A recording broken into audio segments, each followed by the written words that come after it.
goodness, a whole mess of tomatoes. Check it out.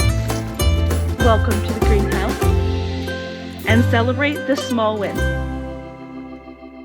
Hello, welcome to Sage and Stone Homestead. My name is Heather. It is mid-November at this point and we still have tomatoes outside, not in the greenhouse. It completely blows my mind. We did have a series of frosts right around the time that we should have. Our estimated first frost date is mid-October and it was on time, but for some reason it didn't really... Hi, Monty.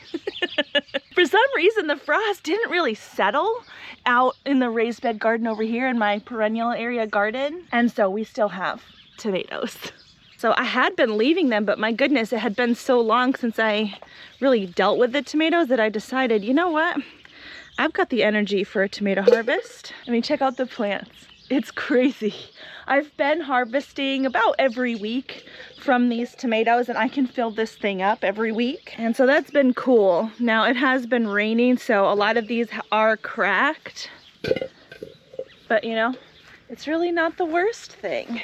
These red ones are Super Sweet 100 variety, and then I have these yellow ones. These are a yellow currant tomato that I no longer plant anymore because they volunteer every single year. You know, these guys aren't cracking as badly as those ones. It's been so warm that we're even getting some of our volunteers that normally wait until spring to come up. They're coming up in the beds. Now I had some lettuce over here earlier this year in the late winter, early spring into summertime, and I half expected to see some lettuce volunteers out here, but I don't quite yet. The fact that this area is shaded so much by the loofah may be a contributing factor, but then again, we're getting things like tomatoes volunteering. You just need attention this morning. Oh my goodness. Clearly my beds are falling apart.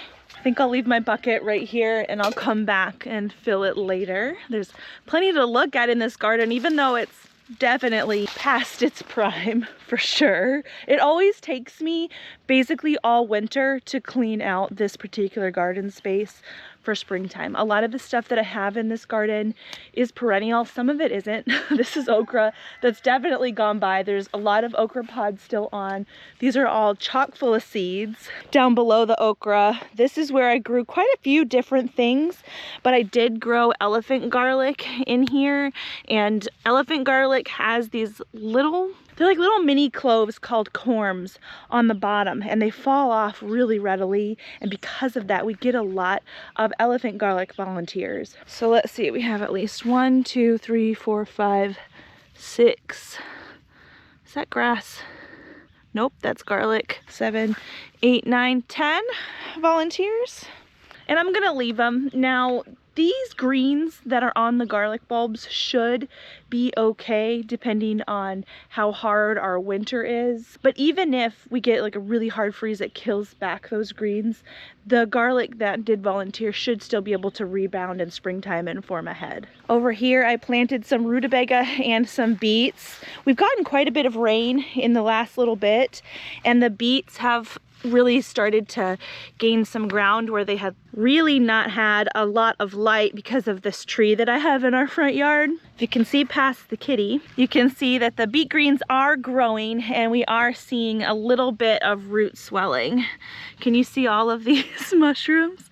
Oh my goodness, isn't this incredible? So one of the amendments that I added to my garden this year, it was a bagged mushroom compost, and because of that I'm seeing way more mushrooms than I normally do, and we normally see quite a lot of mushrooms, but my goodness.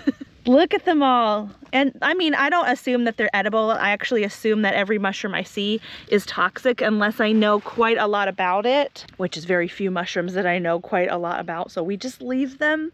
Their mycelium network is very good for our plants, and so I'm happy to see them. Over here I have some rutabaga, and they have not started to really root up yet or swell up in their root system. You can see the root system right there. They had been dealing with a little bit of cabbage looper damage. You can see that over here. I never did treat in here, and our days are starting to get too cold for the cabbage moth butterfly things to really fly around and lay their eggs, so these will be fine. As long as Monty doesn't mess them up, right? Over here on this side of the archway, we have some blackberry plants. These are thornless blackberries that are the triple crown blackberry variety, but there's also a whole mess of tomatoes. I'm genuinely just gonna have to wait for the frost and the freeze to kill these tomatoes back in order to clean this up in here. There's actually a U-shaped bed right here that you can only see one side of. See in there? There's another bed and there's a whole walkway and everything. The squash and zinnia that I have in here really were quite impacted by the frost that we had. I actually think the squash died of powdery mildew long before we got that frost, but there's still a few little blooms, and I have seen the stray butterfly or bee. See the zinnia over there? So it's just one reason that I don't really spend a lot of time and effort into cleaning this space out. Number one, I don't really use it that much. I do have this bed here with the root vegetables, but besides that, I don't use this area that much over the fall and winter, so I don't stress out about trying to clean it up. Plus, the last little blooms that are here benefit our pollinators, especially when it's warm like this. Like, that has to throw them off. I did clean out this bed. I know you can't tell, but I pulled out a lot of the volunteer tomato plants and put them as kind of a mulch in this bed here to help take up some space. This is going to get worked on next year. This area is going to be the beginnings to my tea garden. But earlier in the year, I did plant some chamomile. Now, this isn't exactly a tea chamomile. This was some kind of yellow chamomile that comes back from its root system, and I'm happy to report that it has done so. That's what this is. There's some more of it right here. It's really just another one of those things, just pretty to look at and benefits the pollinators. So I mentioned that I had been coming through once a week and picking cherry tomatoes just because I can. It's kind of crazy to be picking cherry tomatoes this time of year. So I had my bucket and I was picking over here, over by these Carlos muscadine grapes. There's a tomato right here, and I came over here to pick what I thought were tomatoes. It's not tomatoes. Check it out. This is the first year that we've had these muscadine grapevines in this bed, and it looks like they're at least trying to produce. So this is my first year with anything like this. I am by no means some kind of expert on grapes, let me just say that. But I was really happy to see this. From what I hear, these do get much bigger. They're not quite ready, and I don't know if they're going to really become ripe before the frost or freeze kills them, but that just made me happy, regardless of whether we get to harvest them or not. Makes me feel like a good gardener. Because sometimes you just don't know. Sometimes there's a hard year, or you look out in the garden that you haven't tended for months and feel like, oh, I'm not very good at this. And then you get cool surprises like that. Now, I'm not 100% sure that my dog hasn't been traipsing through this bed. It could be the cats too, but I kind of suspect that Buster's been back here kind of laying around in the asparagus beds and in the strawberry beds. He hasn't really done any kind of damage. These guys I will cut back, you know, as part of my clean out for this space, but I really do want all these fronds and things to get all the sun that they can and put that back down into the crown, and they're not all dead, so definitely not time yet. And I have been known to go a pretty long time before I clean up the asparagus bed, and it's always been fine, so I can be a little bit lazy with this. It's very forgiving. Got a whole bunch of these berries, guaranteed to have some asparagus volunteers, which I did have some of this year. Over here I'm growing some dill. All of this dill reseeded from dill that I grew this summer, which is exactly what I hoped for. But this guy right here, that is not dill. That's the volunteer asparagus plant that I saw come up in the bed this year. So we've got this one, and there's this. That's asparagus too. So I'm gonna leave them. Eventually they might get in my way and annoy me, but I kind of doubt it. I mean, this bed is really dedicated to things like dill and this grapevine, and I feel like the asparagus isn't gonna do a whole bunch of overshadowing or anything of what's intended to be here. I have some more grapes over here. These are Sunbelt grapes.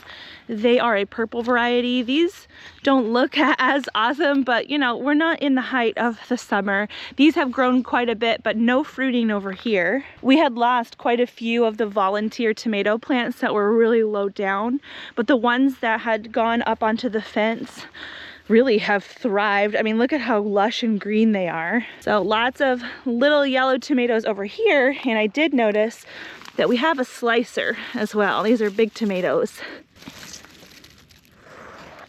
The slicer variety that I've seen volunteer the most has been the Belgian Giant.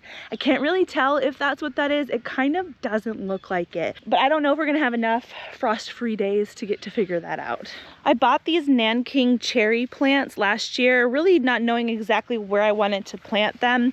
So I temporarily stuck them in these grow bags, and I think I want to move the grow bags to the greenhouse for the winter. Very likely they would be fine in those bags, but I worry a little bit about how well they'll insulate against the super cold temperatures that we sometimes can get, especially if we get an Arctic blast. Plants really are best insulated, or their roots are best insulated when they're in ground, and when they're above the ground, it just allows more airflow around the container that they're in, and sometimes plants in pots can suffer. So I kind of just want to give them the best shot at doing well. All right, so there's nothing super amazing about this green stock planter. A lot of stuff has gone by the wayside that I put in there. I had plugged in a couple random strawberries that I pulled out of a bed, but look, this is what's amazing me. These are the Tiny Tim tomatoes that I planted first thing this spring. I haven't come over and looked out here, but look, they're still producing. Holy moly, good for them. I really enjoyed that tomato variety in these containers, and knowing that it's possible for it to fruit all year, it's really incredible. So the star of the show really is the greenhouse, and we're about to head out there. But I wanted to inform you guys that Epic Gardening has another one of their big sales going on right now. And it's actually, I think, the biggest one that I have seen so far. There's a lot of stuff that's really close to almost 50% off, especially when you stack our coupon code. Raised beds, live plants, seed starting supplies, just a whole slew of really awesome things that are great to get as Christmas gifts for that gardener in your life. This time of year really is the best time of year to work on some garden projects like filling raised beds. Just ask me what it's like to try to put in a raised bed garden in the middle of summer when it is the busy season. It's not easy. This is the best time of year to put in things like raised beds and to start planning for next year. This is the planning time, and it's a lot of fun, and right now you can get a whole bunch of really good deals. So as far as I know, these deals will continue. It's like now until December 2nd, so there is some time, but that doesn't mean that things won't sell out. So I'll leave the link for the Epic Gardening sale in the description box, and don't forget to stack our coupon code for an additional 5% off. Well, hello, mama's goats. Are you guys enjoying that ryegrass? This is somewhat garden related, isn't it? I planted this pasture with some ryegrass and some crimson clover, and it's come up quite well. It came up so well that I wanted to be able to give my goats a chance to get out on it.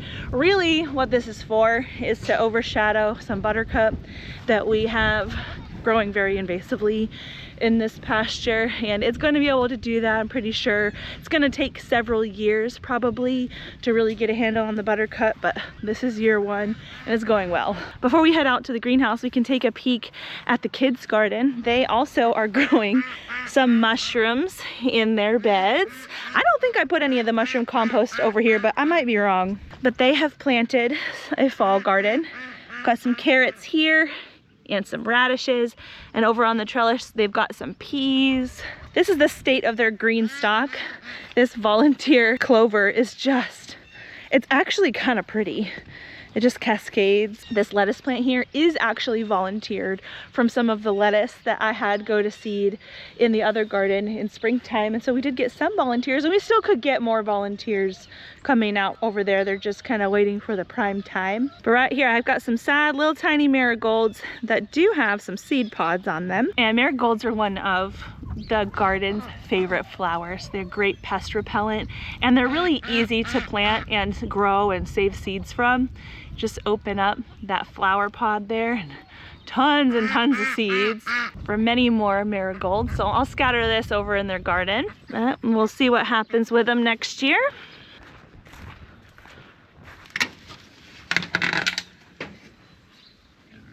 Welcome to the greenhouse.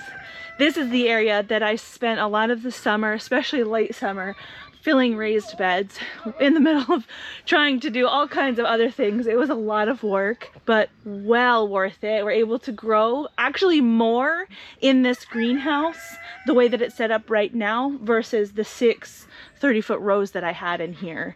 I had a lot of questions when I talked about converting this space into a raised bed space, if I was sad about the loss of space, because you know, there's walkways we have to get in between the beds and things, but it's actually more growing space. A lot of the times with the garden tours we'll go down the center archway, but I think we're gonna start over here because I can't stop looking at these radishes.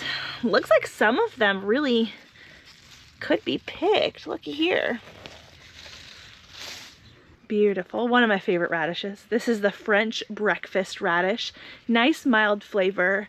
This took maybe a month to grow into what it is, and it could get a little bit bigger, but nice and tender like this. Not a super peppery type flavor. And this is one of my kids' favorites too. I bought another packet of seeds recently. I've got a few different varieties growing here. It looks like the red ones are really kind of bulbing up first. This is a different variety over here, more round and less oblong. Looks like this variety hasn't really started to bulb up yet. This one over here is a watermelon radish, and they took a little bit longer to germinate, and there's no bulbing up on them either, but look at that. So lush and lovely. Actually, some of the radishes in kohlrabi are starting to shadow over some of the chard that I stuck in here. But it's growing and doing well. I'm very happy about the way that kohlrabi is growing though. Historically, kohlrabi has been a hard one for me to grow. I can get a lot of leaves, but it never bulbs up like it's supposed to until this year. I've heard that the secret is lots of water, and so I've been trying to keep up on that. We're starting to get a few little bulbs over here. I've got more kohlrabi right there, and those ones are starting to bulb up a little bit more. The ones over here were planted just a little bit later, and they're planted a little bit close together. But you can see down in here, kind of that bulb situation starting to take place. Very cool. We'll back up a little bit and check out the carrots. I can't remember how long ago we planted these, but these were the first planting of carrots. This was the second planting of carrots, and I think it was yesterday that I came through and watered, so some of them are still laying down a little. And then this right here was the third planting of carrots. And I am starting to get a little bit of germination. These are taking a little bit longer than like these ones did, just because it has been cooler. Heat definitely aids in germination. And I don't think we can really expect sizable carrots for quite some time yet, but they're doing things. This bed is really cool. I have a few random brassica plants that I put in here. This here is a cabbage. But really, the plants have gotten so big that they've overshadowed the ground cover that I put in with them. This is alyssum. I had scattered lots of alyssum seed down here with these plants, and some of it is poking up through. It is starting to flower. See there? Pretty white flowers. I grew a couple different varieties of alyssum. One is white and one is purple. So I'm hoping we get some of the purple popping up. Can you hear it? Starting to sprinkle. Starting to rain, but we'll be okay in here. This beautiful vining thing on our entryway arch is Malabar spinach. We grew this from seed really super early in the year. And in between our seasons, when I had tomatoes in here and was pulling them out to get ready to put my brassicas and things in, this really did kind of stall out with its growth. So I had stopped harvesting it, decided I was just going to leave it to be something pretty. But then as soon as I amended these beds, I put compost in here and then I put these plants in. The compost really fed the Malabar spinach, and it has grown quite a lot in the last little bit. Even though it hasn't been super warm, Malabar spinach is frost tender and it loves the warmth, but it has gotten a second wind, so we have started harvesting again. Over the summer, we actually ate this raw in salads and on sandwiches, but I just recently started cooking this up like as a stir fry. And what I've learned is that the leaves saute up really nice, a lot like, you know, the regular spinach that you're used to, but the vines don't really saute up nice. I had hoped that they would kind of be tender like a green bean. You know how fresh pan-fried green beans are really succulent and really good? These stay kind of, I don't know, just too chewy, so it's my recommendation just to saute the leaves.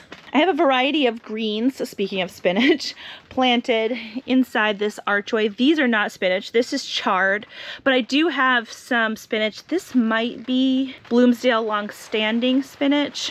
The spinach is every other plant, so we've got spinach, chard, spinach, chard, spinach, chard, and so on. This is about what I'm used to growing as far as spinach goes. I don't have amazing luck with spinach, so I am excited to see these. I'm not gonna harvest from them right now. I'm just gonna leave it. Thankfully, at least for now, until we do get a killing freeze or frost that creeps in here, we do have this spinach. This stuff is way easier to grow. The greens over here consist of romaine lettuce. Now these guys are not getting a whole ton of sunlight, so they're growing pretty slowly. The ones on the end are getting a little bit more light because they're not shaded out by the Malabar spinach. And so these are getting a little bit bigger. I think they're starting to think about forming a head in there. And a random assortment of brassicas, Brussels sprouts, cabbages, cauliflower, which I think that the cauliflower is starting to head up. This particular cauliflower that I have is self-blanching, so it covers the head with its leaves. And in the past, I have ruined heads of cauliflower by being impatient and trying to pull back the leaves and look at the head. So I'm trying to refrain from doing that because I don't want to ruin the harvest. And over here on this side, we have a smaller variety of cabbage. This is the golden cross cabbage. They're kind of baseball-sized cabbages. Oh, hello, sir. Nice seeing you here. This variety of cabbage gets really big, like the size of your head. And that's the variety that we have grown a lot of. Never into the fall. I usually will plant it from seed in December inside my house, and then I'll put it out in the garden in February, and we'll get big heads in about June. And I'm still gonna do that. But to be able to get 2 harvests of brassicas a year, that's the sweet spot. I love it. Brassicas are our favorite vegetables. Funny, I was just looking over here into this brassica bed, noticing that this plant kind of has 2 stalks on it. I believe this is a cauliflower, and that is very interesting. It's got a main stalk and then a little baby shooting out the side. Interesting. This is more of the golden cross cabbage, and along the side of the greenhouse, volunteer tomatoes. When it comes time to put the sides down for a frost or a freeze, these may live not forever. There's a whole bunch of flowers on them, and tomatoes are kind of cool. A lot of plants are like this, where they don't necessarily need a pollinator in order to pollinate themselves. The flowers are self-pollinating. All they really need is like a light breeze to shake the pollen down in throughout the flower, and it's pollinated. So coming back down the center of the greenhouse, we've got a couple different varieties of peas. These are King Tut Purple Hull peas, and the rest of the peas I have are called Green Arrow shelling peas. I've grown the Green Arrow shelling peas before, but I've never grown this variety of pea. I'm having pea struggles in the greenhouse this year. None of them have flowers, and they're really tall. So one of the solutions that was told to me by a viewer was, if you cut down the top of the plant, it can kind of put them in survival mode to where they feel like they're being attacked and they need to hurry up and reproduce, thus flower, and put on their seed, which is the peas that we eat. And so I have done that. You can see I've come through and chopped them down. They were very tall. They were probably up here, and I've chopped about a foot worth of growth off. And it looks like what they're doing in response is just putting on more foliage, which I was told to expect, and from what I've been told, this can be a sign that there's excess nitrogen in the bed, which honestly, it would not surprise me. So what I can potentially do is put down some bone meal, some kind of phosphorus thing to help encourage blooming and balance out that nitrogen. But behind the peas, the broccoli is doing really well. This head of broccoli really isn't too far away from being harvested. It's not the biggest head of broccoli that I've ever grown, but being that these raised beds are brand new, the soil in these beds hasn't even been in the bed for a year yet, I'm really happy with that. It can take a few years at least for the soil to really be alive and working well and be ideal for plants. And so if you're a brand new gardener and you're putting some things in the ground, you're not quite getting the yield that you think you should be getting out of your space, give it some time. It takes a long time for mycelium networks to really work through, for bacterial networks to really develop. The microbiology in the bed takes a while to really get going. A lot of the bagged soils that you're finding at the store nowadays are being sold way too soon. They're way too barky. They still need some time to break down. So give yourself some grace and celebrate the small wins, like small heads of broccoli. So all this is really a tight cluster of flowers. And the reason that I think that we might be getting ready to harvest soon is that they're not as tight together as they once were. If I leave this in here, what this is going to do is just get looser and looser and eventually turn into like a big head of yellow flowers. And we don't really want that. We want the broccoli to be like what we're used to buying at the store, this nice lovely head of broccoli. And so I think that's going to be harvested pretty soon. Thankfully, we do have some little broccolis coming in on all of the other plants. I don't really want to meddle too hard, but I have gotten down in here. See that? There's broccoli down there. So there's definitely more broccoli where that one came from. So this entire greenhouse I started from seed, and I didn't do a great job of labeling my seeds. I just sort of threw them in the seed trays and said, it won't really matter. I'll figure out what it is when it comes up. A lot of this stuff has the same spacing needs and the same watering needs, so I really wasn't too worried about wondering what things were. But as things are growing, I'm figuring out what they are. This here is clearly a Brussels sprout to me. I can see the little baby Brussels sprouts coming in the armpits of the plant. I thought that this was a Brussels sprout right next door just simply because of how the leaves are. The leaves are kind of spoon-shaped with this longer stem, and we're getting that here. But when I came in to look for baby Brussels sprouts, I noticed that this base is starting to swell. So maybe that's a kohlrabi. It kind of looks like a kohlrabi to me.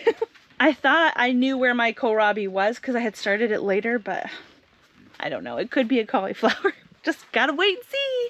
All the plants though are doing really well. This has got to be one of my favorite beds though.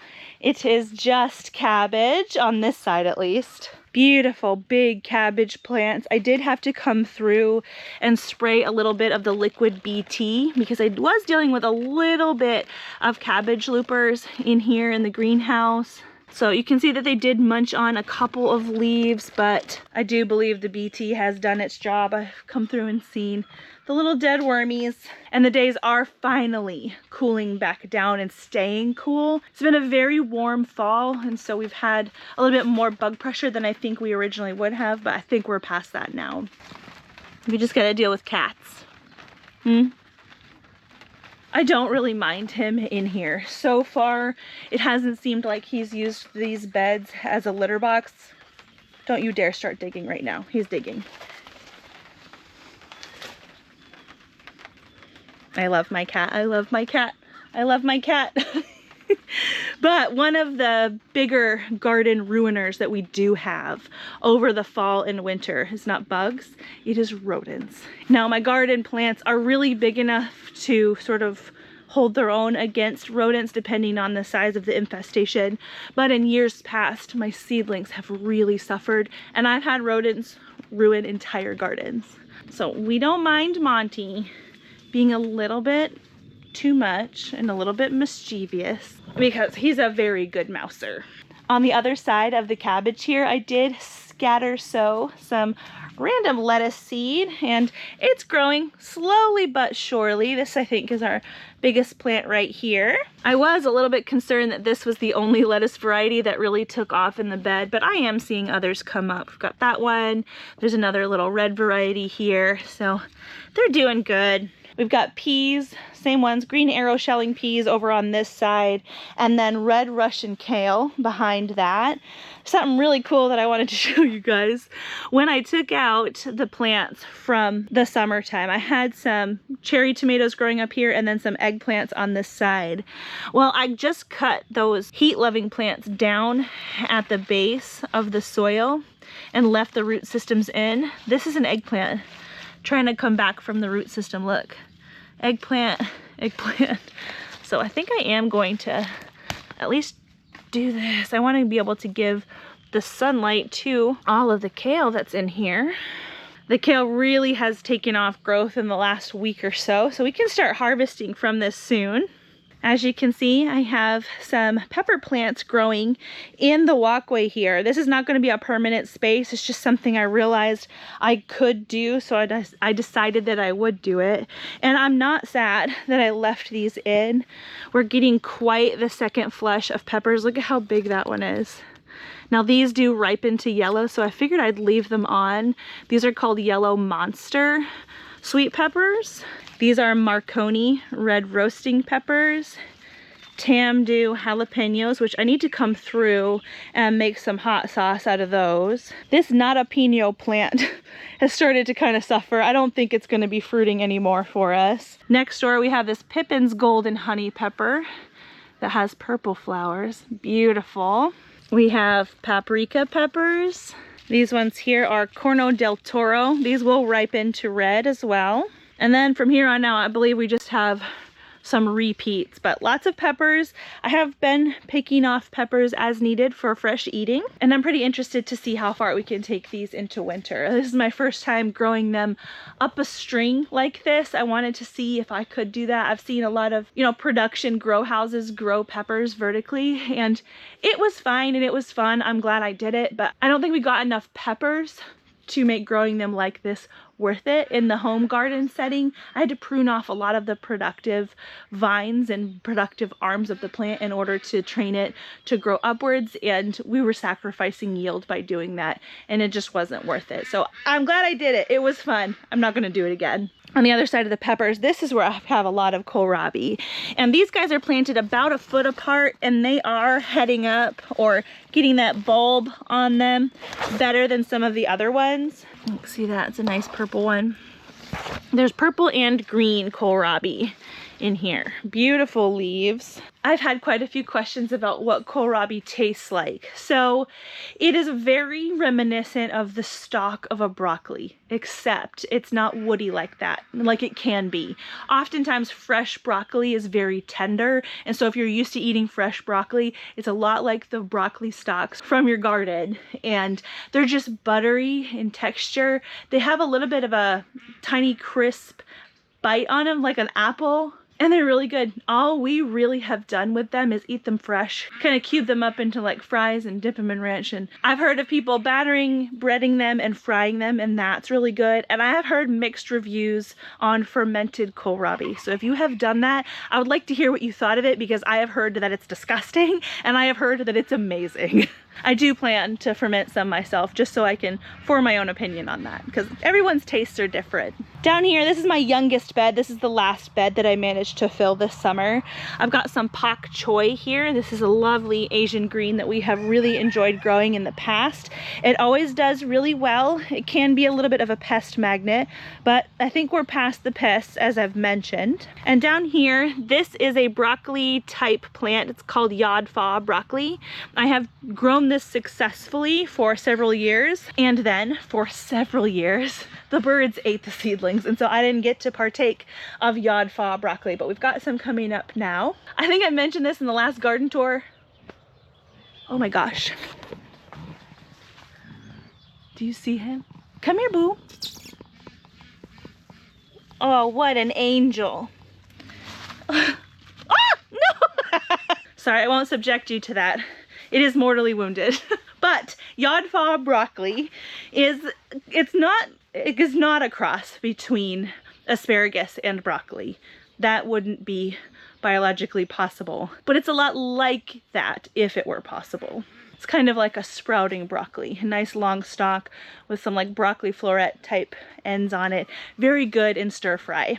More brassicas over here. These guys are a little bit smaller, so we'll be getting a succession harvest from these plants, which is exactly what I hoped for. I really like to graze out of my gardens. I don't mind bumper crops and preserving. I actually do enjoy that as well. But when it's the slow season, I like to be able to take advantage of that. I like to be able to just come and harvest what I need for that day or that week, and then come back later, like that next week or 2 weeks later, and get something else. So succession planting really allows for that, and I'm really glad that I did that in here. Just so happens that now that I'm done with the garden tour and ready to head back to the house, it's gonna rain. So I guess Monty and I and the rat will hang out in here for a little bit. I'll see you guys again soon.